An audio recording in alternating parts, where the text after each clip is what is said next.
సిగ్గు నజ్జ లేని ఎదవలు ఎవరో ఉన్నారంటే అది పాకిస్తాన్ వాళ్ళే. ప్రపంచ దేశాలు మొత్తం ఉమ్మేస్తున్నా కానీ మీరు చేస్తున్న తప్పు, మీరు ఉగ్రవాదులని ముఖం మీద చీ కొడుతున్నా కానీ మళ్ళీ అదే పనులు చేసే వ్యక్తులు ఎవరు ఉన్నారంటే అది పాకిస్తాన్ వాళ్ళే. అసలు ఏం చేశారనే విషయాలు మనం తెలుసుకునే ముందు దయచేసి నా ఛానల్ సపోర్ట్ చేసి సబ్స్క్రైబ్ చేసుకుంటారని కోరుకుంటున్నా. అదేవిధంగా ఈ వీడియో మీకు నచ్చినట్లయితే కనుక మరి కొంతమందికి షేర్ చేయండి, లైక్ చేసి కామెంట్ చేయండి. మీ ఉద్దేశం ఏంటో కామెంట్ రూపంలో తెలియజేయండి. ఇంక లేట్ చేయకుండా అసలు ఈ వ్యాఖ్యలు ఏమేమి చేశాడో పూర్తిగా తెలుసుకుందాం.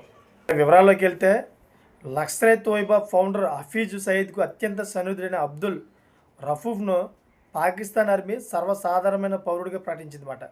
ఎవరైతే ఈ అబ్దుల్ రఫూఫ్ ఉన్నారో ఈ భారత్ పైన రెచ్చిపోయి మన ఢిల్లీని ఆక్రమించేస్తాడంట. ఢిల్లీని ఆక్రమించేలాగా వ్యాఖ్యలు చేశాడు. నగరాన్ని పెళ్లి కూతురుగా తయారు చేస్తామంటూ పేర్కొన్నాడు మళ్ళీ. మరి ఈ క్రమంలో భారత వైమానిక దళంపై వివాదాస్పదంగా వ్యాఖ్యలు చేశాడు. భారత్పై దాడులకు సంబంధించి అతడు చేసిన ఈ వివాదాస్పద వ్యాఖ్యల్లో ఉగ్ర భావజాలం ఉన్నట్లు తేలింది.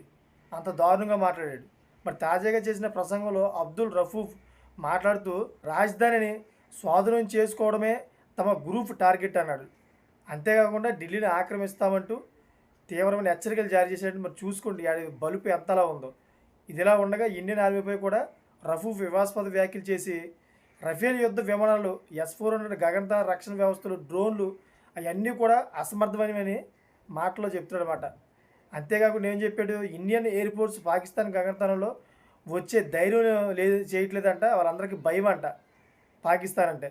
ఇస్లామిక్ దేశాల్లో పాకిస్తాన్కు మాత్రమే అసలైన అణ్వాయుధాలు ఉన్నాయంట.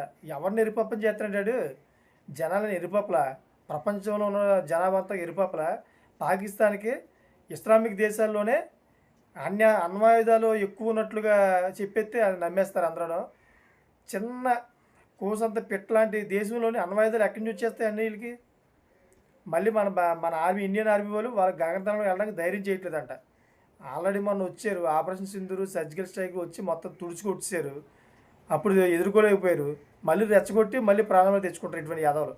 ఈ యాదవులకి సిగ్గు నచ్చలేదు. ఎప్పుడు చూసినా భారత పౌరుల్ని రెచ్చగొట్టడం, లేదా మన ఇండియన్ ఆర్మీని రెచ్చగొట్టడం, భారత పౌరులను ప్రాణాలు తీసుకోవడం, ఇటువంటి యాదవ పనులు చేయడం తప్పించి ఏ రోజు కూడా ఒక మంచి పని చేయలేదు ఈ పాకిస్తాన్ యాదవులు.